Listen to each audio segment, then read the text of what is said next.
Assalamualaikum warahmatullahi wabarakatuh. Anak-anak kelas hiji A, hiji B, hiji C, sareng hiji D. Alhamdulillah ayeuna orang bakal ngalajengkeun pangajaran bahasa Sunda. Materina nyaeta barang, sato, jeung tutuwuhan.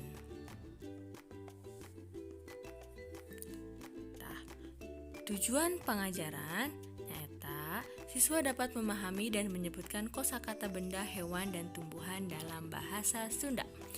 Urang mulai, kahiji nyaeta barang, aya naon wae? Meja, kursi,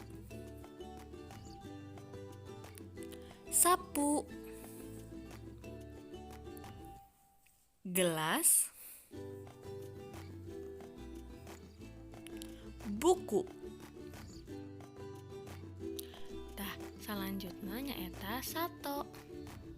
Anu kahiji aya kukupu.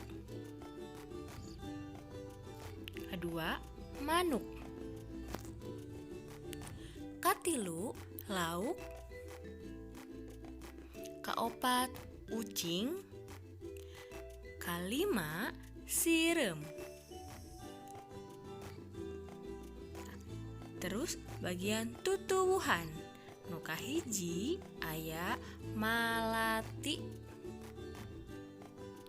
eros, tangkal buah,